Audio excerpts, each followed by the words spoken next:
तो हम बात करेंगे कॉस्ट अकाउंटिंग के मोस्ट इम्पॉर्टेंट टॉपिक जो एग्जाम पॉइंट ऑफ व्यू से काफ़ी ज़्यादा इम्पॉर्टेंट हैं, जिनके आने के चांसेस बहुत ज़्यादा हैं या आ भी सकते हैं। तो हम ये इस पर्टिकुलर टॉपिक कॉस्ट अकाउंटिंग के पर्टिकुलर टॉपिक से रिगार्डिंग जितने भी क्वेश्चन होंगे, features, advantage, A to Z सब कुछ कवर करेंगे इस वीडियो में। तो कॉस्ट क्या होता है? प्रोडक्ट बनाने में खर्चों का जो प्रोडक्ट हम मैन्युफैक्चर कर रहे हैं उसको सेल्स तक लाने में जितने भी खर्चे हो रहे हैं सारे खर्चों का जोड़ हमारे कॉस्ट कहलाता है। या सर्विस देने में जो खर्चे लगते हैं उन सब खर्चों का जोड़ कॉस्ट कहलाता है। हम अकाउंटिंग किस लिए करते हैं? अकाउंटिंग हम इसलिए करते हैं क्योंकि हमारे पास शॉर्ट मेमोरी पावर है। हम प्रॉफिट या लॉस जानने के लिए करते हैं, हमारे फर्म का, हमारे बिजनेस का, या फाइनेंशियल कंडीशन जानने के लिए हमारे बिजनेस का करते हैं। हम इंट्रोडक्शन देख लेते हैं। क्या है इंट्रोडक्शन? है meaning of cost accounting. Cost accounting is accounting for cost. Cost accounting जो है वो अकाउंटिंग है कॉस्ट के लिए। Aimed at providing cost data statement and report for the purpose of managerial decision making. Cost accounting is the application of costing and cost accounting principles, methods and techniques to the science, art, practice of cost control and ascertainment of profitability. मतलब ये जो cost accounting है, ये जो हमें data provide करती है, ये जो हमें स्टेटमेंट या जो हमें ये रिपोर्ट प्रोवाइड करती है, इसकी हेल्प से हमें कोई भी डिसीजन लेने में काफ़ी ज़्यादा मदद मिलती है। हम इसकी हेल्प से कोई भी डिसीजन आसानी से कर सकते हैं, ज़्यादा हमें दिक्कत नहीं होगी इसके टेक्निक से। इसमें प्रेजेंटेशन, इंफॉर्मेशन जिसको जो प्रोवाइड कराते हैं डिसीजन मेकिंग के लिए काफ़ी ज़्यादा इम्पोर्टेंट होते हैं। अब इधर लिख रखा है मैंने ये difference between financial account and cost account, तो ये यहाँ पे नहीं काम में आएगा। अब इधर देखेंगे information provided by cost accounting. जो हम कॉस्ट अकाउंटिंग करते हैं उसमें हमें क्या क्या इन्फॉर्मेशन मिल सकती है, ठीक है, क्या क्या इन्फॉर्मेशन हमें प्रोवाइड कराता है वो, ठीक है। पहला sources of fund, application of fund, okay. And second administration, production, distribution. Third cost control and cost reduction. Fourth, total cost and cost per unit. Fifth, selling price determination. Sixth, make or buy decision. Seventh, sell or further processing decision. Eighth, forecast या budget. Ninth, break even point। मतलब ये सब जितने भी ये हमने लिख रखे हैं, ये सारी इन्फॉर्मेशन हमें प्रोवाइड कराता है कौन? Cost accounting. कॉस्ट अकाउंटिंग की मदद से हम कॉस्ट का कंट्रोल, कॉस्ट का reduction, total cost, cost per unit, selling price, make और बाई, हम कितने में बेचें, कितने में बनाए, ये सब हम कॉस्ट अकाउंटिंग की हेल्प से करते हैं। अब ऑब्जेक्टिव्स देख लेते हैं हम। Objectives of cost accounting. Objective क्या क्या है इसका? Determination and analysis of cost. आगे determination of selling price. Next है determination of tender price. Fourth is analysis of profit and loss. Fifth is to help in cost control. Sixth, aid to management. मतलब objective में हम क्या क्या कर सकते हैं, ये हमें कॉस्ट को, कोई भी हमारा जो कॉस्ट आ रहा है हमारे बिजनेस का, उसको एनालाइज करने में हेल्प करता है। एंड सेलिंग प्राइस को हमें सही रखने में हेल्प करता है। टेंडर प्राइस को डिफाइन करने में हेल्प करता है। प्रॉफिट या लॉस जानने में हेल्प करता है, उसको एनालाइज करता है। कॉस्ट को कंट्रोल करने में हेल्प करता है एंड मैनेजमेंट को कंट्रोल करने में हेल्प करता है। इतने सारे काम करता है ये। अब देख लेते हैं इसके एडवांटेज और इम्पोर्टेंस ऑफ कॉस्ट अकाउंटिंग। इसके इम्पोर्टेंस क्या क्या है कॉस्ट अकाउंटिंग की? Advantage to the producer. इसका एडवांटेज किसको होगा? प्रोड्यूसर को होगा। एडवांटेज टू द एम्प्लॉय को भी इसका एडवांटेज होगा। एडवांटेज टू द इन्वेस्टर, इसमें इन्वेस्टर का भी एडवांटेज होगा। Advantage to the consumer, consumer का भी इसमें एडवांटेज होगा। Advantage to the nation and society, इसमें जो हमारा राष्ट्र है, समाज है, जो हमारा आसपास का, उसको भी फायदा होगा कॉस्ट अकाउंटिंग से, ठीक है। आगे हम देखते हैं advantage to the producer, producer जो प्रोड्यूसर है उसको क्या क्या लाभ हो सकता है वो कुछ लिख रखे हैं मैंने, जैसे control on material, control on labour, control on overhead या expenses, control on use of machines, फिर knowledge about the profitability of department. ये सब हमारे प्रोड्यूसर को मटेरियल पे कंट्रोल करना, लेबर पे कंट्रोल करना, एक्सपेंसेस पे कंट्रोल करना, और मशीन पे कितना खर्चा हो रहा है मशीन को कंट्रोल करना, और हमें प्रॉफिटेबिलिटी का हमें ज्ञान होना चाहिए, कितना प्रॉफिट हमें हो रहा है इस बिजनेस से, ठीक है। और इसमें कुछ और लिख रखा है, determination of selling price, determination of tender price, comparative study of production cost, knowledge about increase or decrease in profit, check the result of financial accounts, helpful in formation of policy, comparison of actual cost with standard cost, knowledge about the efficiency of the salesman। ठीक है, ये सब information, ये सब advantage किसको है, producer को, ये सब उसको इसकी वजह से मालूम पड़ता है, ठीक है। अब हम देखते हैं इसके मुख्य कुछ इसका डिफरेंसेस देख लेते, मतलब मेथड्स देख लेते हैं। इसके कुछ अलग अलग मेथड्स हैं कॉस्ट अकाउंटिंग के, जो मैंने कुछ लिख रखे हैं, तो यहाँ पे पढ़ते हैं। Difference method of cost accounting and their usages in industry, ठीक है। तो मैंने कुछ इंडस्ट्री मेथड्स लिख रखे हैं, इनके एग्जांपल ये कहाँ कहाँ ये मेथड यूज होते हैं वो लिख रखे हैं, ठीक है। जैसे पहला है यूनिट कॉस्टिंग, काफ़ी ज़्यादा फेमस है और इजी भी है, इम्पॉर्टेंट भी है, ठीक है। इसमें कहाँ पे यूज होता है यूनिट कॉस्टिंग, ब्रिक्स मेकिंग, ईट भट्टे बनाने में, ईट वाले सवालों में ये यूनिट कॉस्टिंग होता है। क्लॉथ मिल, पेपर मिल, लेदर, सीमेंट फैक्ट्री, मतलब जहाँ पे एक स्पेसिफिक सिर्फ एक चीज़ बनाई जा रही है वहाँ पे हमारा यूनिट कॉस्टिंग होता है, ठीक है। उसके बाद है कॉन्ट्रैक्ट कॉस्टिंग। कॉन्ट्रैक्ट कॉस्टिंग कहाँ पे होता है, जहाँ पे बिल्डिंग बनाई जाती है, डैम बनाया जाता है, ब्रिज बनाया जाता है, पोर्ट बनाया जाता है, रोड बनाया जाता है, वहाँ पे हमारी कॉन्ट्रैक्ट कॉस्टिंग अप्लाई होती है। आगे है process costing method. Process costing method के कुछ एग्जांपल है, जैसे sugar, shop, oil, वर्निश, colour and biscuits, chemical. ये जहाँ पे कई प्रोसेस से होके गुजरते हैं सामान, वहाँ पे हमारा प्रोसेस कॉस्टिंग मेथड अप्लाई किया। जैसे शुगर को पहले हम गन्ना खेत से काटेंगे, उसके बाद उसको उसमें से निकालेंगे, उसका रस निकालेंगे, उसको पकाएंगे, फिर सफाई होगी, तब जाके कहीं पे चीनी शुगर मिलेगा हमको। ये सब कई प्रोसेस से होकर गुजरता है, इसलिए इसमें प्रोसेस कॉस्टिंग मेथड अप्लाई किया जाता है। आगे बढ़ते हैं operating costing method. Operating costing method कहाँ कहाँ यूज किया जाता है, हॉस्पिटल में, ट्रांसपोर्ट में, इलेक्ट्रिसिटी में, बैंकिंग में, इंश्योरेंस में, एजुकेशन में, हेल्थ केयर में, BPO, gas, software, cinema, hotel, यहाँ पर ऑपरेटिंग कॉस्टिंग मेथड अपनाया जाता है। ओके, आगे बढ़ते हैं। आगे है मल्टीपल कॉस्टिंग मेथड।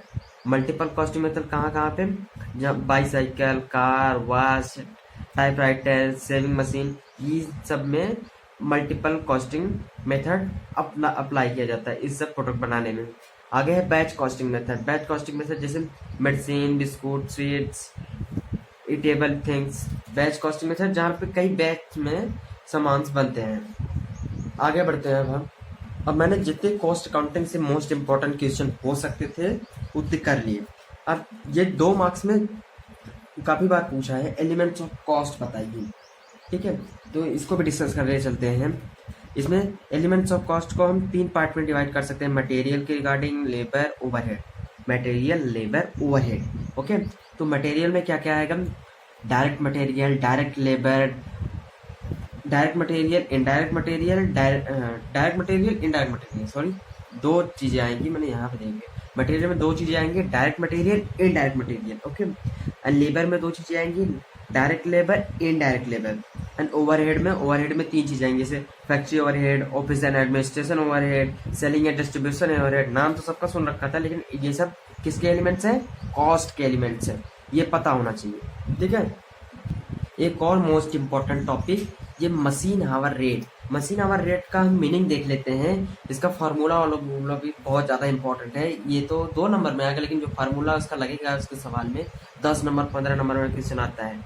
तो करते हैं पहले मशीन आवर रेट का मीनिंग देखते हैं। Machine hour rate means the cost of running a machine for 1 hour. This rate is obtained by dividing the amount of factory overhead a person to a machine by the number of machines hours for the period under consideration. मतलब 1 घंटे में हमारी machine चलने में जितना खर्चा करवा रही है, जितना खर्चा, उसको बोलते हैं मशीन आवर रेट। और ये निकलता कैसे है, ये जो यहाँ पे बोल रखा है डिवाइड वाला, इसका हम फार्मूला सीधा दिखा देते हैं। ये मशीन आवर रेट का स्टेटमेंट है छोटा सा। जैसे statement showing machine hour rate कैसे होता है, पार्टिकुलर में एक फिक्स्ड कॉस्ट या standing cost, B variable cost या रनिंग चार्जेस, ठीक है। तो ये फिक्स्ड कॉस्ट मतलब टाइम बताता है, और ये रनिंग कॉस्ट मतलब जो मशीन चल रही है वो बताता है। और यहाँ पे इसका हम जो दोनों आएगा इसको टोटल कर लेंगे a प्लस बी, उसके बाद इसमें डिवाइड कर देंगे इफेक्टिव मशीन आवर रेट जो हमारे सवाल में दिया रहेगा। हमारा आ जाएगा machine hour rate cost per hour. Per hour में कॉस्ट क्या कैसे आ जाएगा, मतलब पर आवर में कितना मशीन खर्चा करवा रही है, मशीन आवर रेट आ जाएगा, ठीक है। अब फिक्स्ड में जैसे rent, indirect charges, insurance, lighting, lubricating oil, ये सब हमारे फिक्स्ड में आ जाएंगे लाइक। और वेरिएबल में water, power, fuel, steam, repair, depreciation, ये सब हमारे वेरिएबल में आ जाएंगे। और इन दोनों का टोटल करके हम इफेक्टिव मशीन आवर रेट से भाग दे देंगे तो हमारा मशीन आवर रेट आ जाएगा। आगे बढ़ते हैं। पैसेंजर ट्रांसपोर्ट इतना ज़्यादा इम्पोर्टेंट है ना, ये थियरी में आई थिंक तो नहीं आएगा, लेकिन ये जो 4-5 ये फॉर्मूलेज दे रखे हैं ये काफ़ी ज़्यादा इम्पोर्टेंट है, आना ही आना है। 10 में ना आया तो 5 में आएगा, और 10 में ना आया तो 15 में आएगा, कहीं ना कहीं तो मिलेगा आपको ये। तो पैसेंजर ट्रांसपोर्ट में एक बस ट्रांसपोर्ट होता है, दूसरा रेलवे, तीसरा एयरलाइंस। लेकिन ये जो बीकॉम का सिलेबस है, बीकॉम सेकेंड ईयर का, इसमें सिर्फ एक स्पेसिफिक बस ट्रांसपोर्ट को हम कवर करेंगे, ठीक है। बस ट्रांसपोर्ट में क्या क्या होते हैं, तो बस ट्रांसपोर्ट फॉर्मूला है टोटल किलोमीटर। टोटल किलोमीटर कैसे निकालते हैं, नंबर ऑफ बस इंटू डेज इंटू ट्रिप्स पर डेज इंटू डिस्टेंस पर ट्रिप। इसके जो न्यूमेरिकल्स हैं वो अनसॉल्व कराया है 15, 16, 17, 18, 19, इतने सारे अनसॉल्व कराया है, इतने सारे क्वेश्चन मिले इसके। बार बार बोलता था ये यही सबसे है, ठीक है। टोटल किलोमीटर निकलेगा, टोटल पैसेंजर किलोमीटर कैसे निकलेगा, यही दो चीज़ें ज़्यादा पूछती हैं। टोटल पैसेंजर किलोमीटर ऐसे निकलेगा, total kilometre into number of seats जो दिए रहेंगे into percentage of capacity use. जितना परसेंटेज कैपेसिटी यूज हुआ रहेगा सीट्स की, जैसे बोला रहता है कि 45 सीट्स है लेकिन 90% फिल होकर गई है, तो वो वाला 90% यहाँ पे लगाएंगे।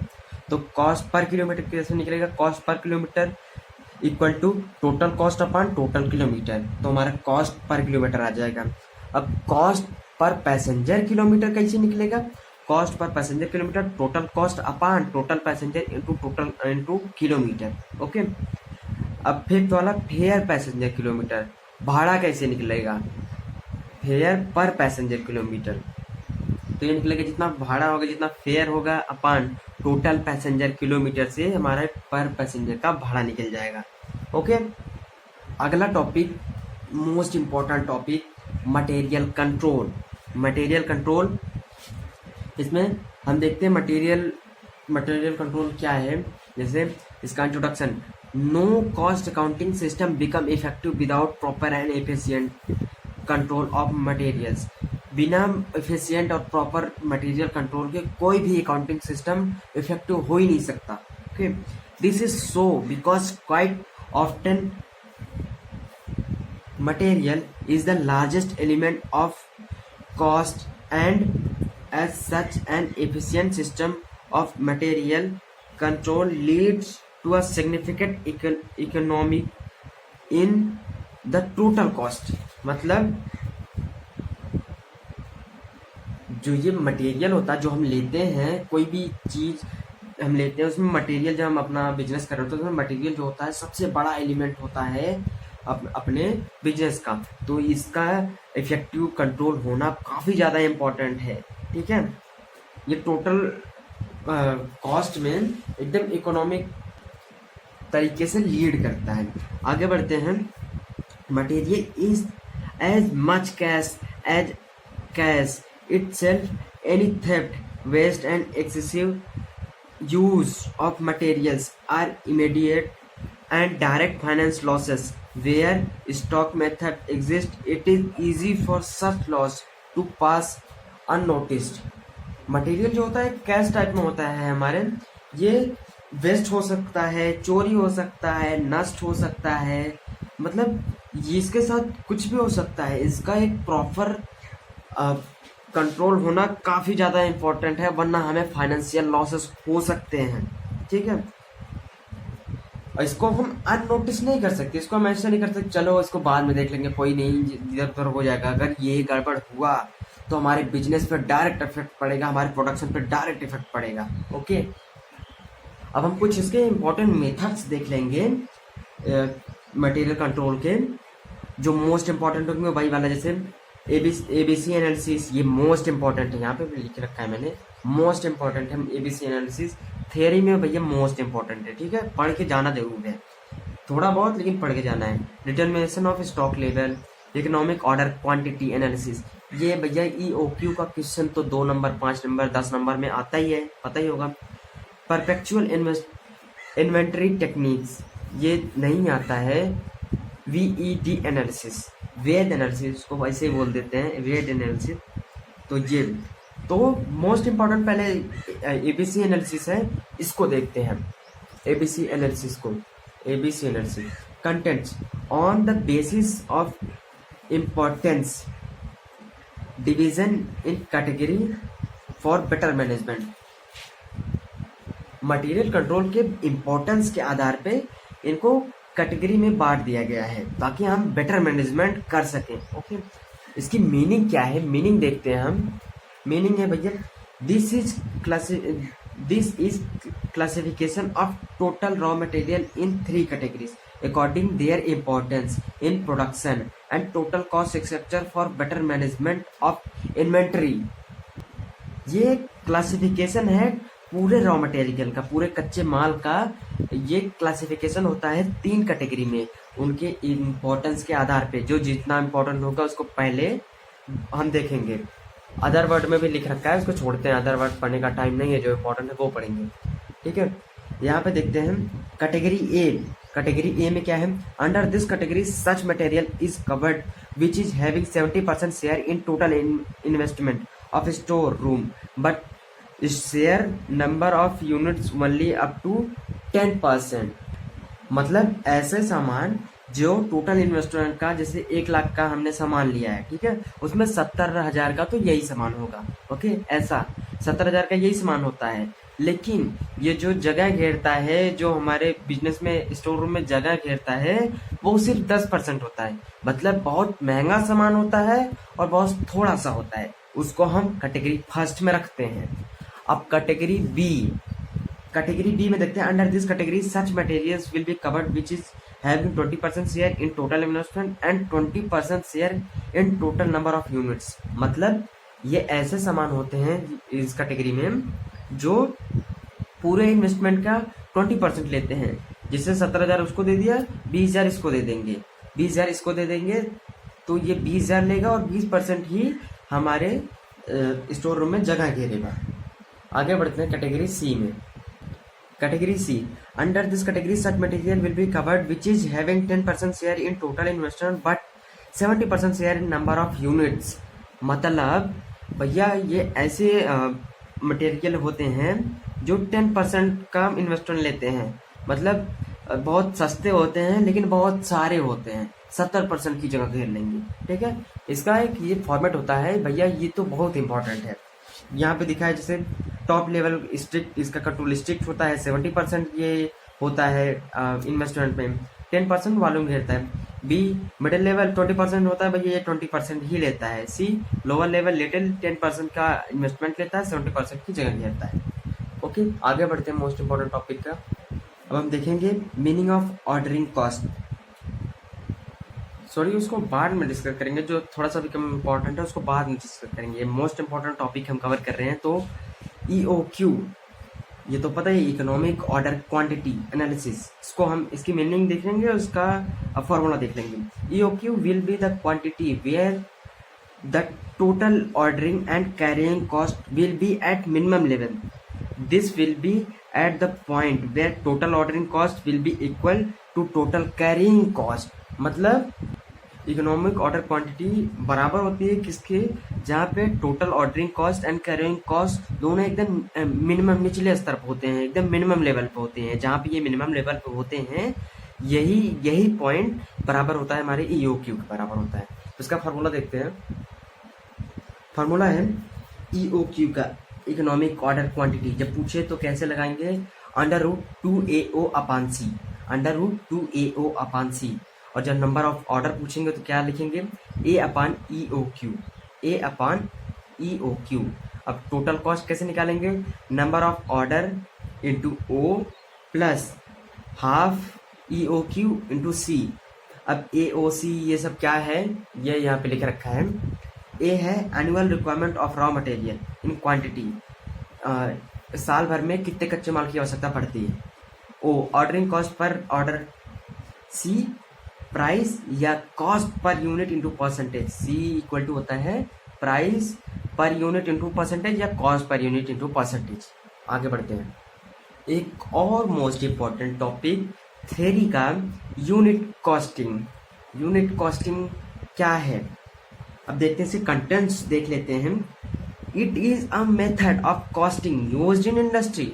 ये एक मेथड है कॉस्टिंग का जो इंडस्ट्री में यूज किया जाता है. Where production of single product and continuous production, जहाँ पे एक सिंगल प्रोडक्ट को बनाया जाता है और लगातार प्रोडक्शन उसका किया जाता है. And next, total cost and cost per unit of output is ascertained. इसमें टोटल कॉस्ट और कॉस्ट पर यूनिट निकाल सकते हैं. One of the simplest method of costing, ये एकदम इजीएस्ट मेथड होता है कॉस्टिंग का. And to ascertain the profit और लॉस ऑन प्रोडक्शन, इसकी सहायता से हम प्रॉफिट एंड लॉस निकाल सकते हैं हमारे प्रोडक्शन पर. ठीक है, अब हम देख लेंगे कैरेक्टरिस्टिक्स ऑफ यूनिट कॉस्टिंग की. इसकी कैरेक्टरिस्टिक्स क्या क्या हैं. Production consist of a single product और a few varieties of same product with variation in size, shape, quality, etc. ठीक है, इसमें अब प्रोडक्शन सिंगल प्रोडक्ट का होता है या कि कुछ उसी का सेम वेराइटीज के कुछ निकालते हैं, साइज सेम होगा, क्वांटिटी सेम होगा, सब कुछ उसी का लगभग अगर निकालते भी हैं अलग, उसी वेराइटी का कुछ अलग निकालते हैं. जैसे माना पार्ले जी है, एक पार्ले जी करके और बिस्कुट है पार्ले जी का ही, लेकिन है तो वो बिस्किट ही. ठीक है. एंड सेकेंड वाला, total cost and per unit cost is to be ascertain. इसकी सहायता से total cost and total cost per unit को निकाल सकते हैं. कंटिन्यूअस, प्रोडक्शन कंटिन्यूअस होता है इसमें, ये तो पता ही है. अब ऑब्जेक्टिव्स देख लेते हैं कुछ. To know total and per unit cost of production after a definite period, एक निश्चित समय के बाद जानना टोटल प्रोडक्शन के बारे में. ठीक है, या टोटल यूनिट कॉस्ट के बारे में. आगे, to present total cost on the basis of different stages. Total cost को प्रेजेंट करना डिफरेंट वेजेस में, डिफरेंट स्टेजेस में. जैसे इसके कुछ एग्जांपल्स हैं, prime cost, work cost, cost of production, ये सब. आगे, to find out profit after deduction cost of sales from sales price. Profit को पता करना है सेल्स में से जो कटने के बाद बचता है सेल्स प्राइस में से. ठीक है. आगे है, to provide comparative information about the cost of production. हमें एकदम जो कंपेरेटिव इंफॉर्मेशन है वो प्रोवाइड कराता है कॉस्ट ऑफ प्रोडक्शन के रिगार्डिंग. ठीक है. To know the proportion of each component of cost in total cost. हमारे टोटल कॉस्ट में प्रत्येक ही छोटे से छोटे खर्चे को हमें पता चल जाता है कि ये किसकी वजह से हुआ, किस तरीके से हुआ, किस गलती से हुआ, अगर हुआ तो अगली बार हम कैसे सुधार सकते हैं. एंड लास्ट है, to determine the selling price और टेंडर प्राइस. और थियरी के रिगार्डिंग एक और नेक्स्ट क्वेश्चन है, इसमें लिख रखा मैंने very very very very very important for theory. ठीक है, ये आ सकता है। Items not to be included in cost account में बोलेगा ऐसे कुछ आइटम बताइए जो इंक्लूड नहीं किए जाते हैं कॉस्ट अकाउंट में। तो ऐसे कुछ आइटम्स मैंने लिख रखे हैं। जैसे ए में है फाइनेंशियल इनकम, वित्तीय आय में से है। तो पहला है लाभांश एवं प्राप्त ब्याज, डिविडेंड एंड इंटरेस्ट रिसीव्ड, ये नहीं कवर किया जाता हमारे कॉस्ट अकाउंट में। Dividend and interest receive, rent received and profit on sales of asset and investment, संपत्तियों विनियोगों के विक्रय पर लाभ। आगे है stores transfer fees, commission received, dividend received. आगे brokerage, commission and discount received, interest on investment, ये सब कवर नहीं की जाते हमारे कॉस्ट अकाउंट में। हिंदी में भी लिख रखा है, अगर आप हिंदी पढ़ते हो तो हिंदी पढ़ सकते हो। बाकी आगे बढ़ते हैं। एक वो फाइनेंशियल इनकम्स थी, फाइनेंशियल आय थी, अब ये फाइनेंशियल एक्सपेंसेस हैं। फाइनेंशियल एक्सपेंसेस क्या क्या हैं? निम्न वित्तीय व्ययों को लाभ में नहीं सम्मिलित किया जाता है। तो क्या क्या नहीं सम्मिलित किया जाता है वित्तीय व्ययों को? पहला है interest on debenture, okay, cash discount, interest on capital, compensation payable to employees, interest on loan, loss on sales of assets and investment, penalties and fine, underwriting commission, discount on shares and debentures, discount on shares and debentures. आगे expenses on issue of stores, ये सब। सी में हम लाभ नियोजन की मदें। अब इनमें क्या क्या नहीं इंक्लूड किया जाता है कॉस्ट अकाउंट में? Appropriation of profit. तो देखते हैं क्या क्या आइटम्स हैं इसमें। पहला है income tax and wealth tax, and ये सब कॉस्ट अकाउंट में नहीं कवर किया जाता। वो बता रहे हैं, इसको बार बार पढ़ रहे हैं कि ये सब ऐसे खर्चे हैं जिनको इनकम टैक्स में कॉस्ट अकाउंट में इंक्लूड नहीं किया जाता। Dividend paid, donations, preliminary expenses, transfer to sinking funds, preliminary expenses, प्रारंभिक व्यय। और एक एबनॉर्मल्स आइटम्स होते हैं डी वाला, इनको भी नहीं इंक्लूड किया जाता। तो क्या क्या होते हैं abnormals items? Like abnormals loss of materials, labours and assets, okay, abnormal ideal time, abnormal bad debt, loss in the value of machinery and plant due to ऑब्सोलेशन।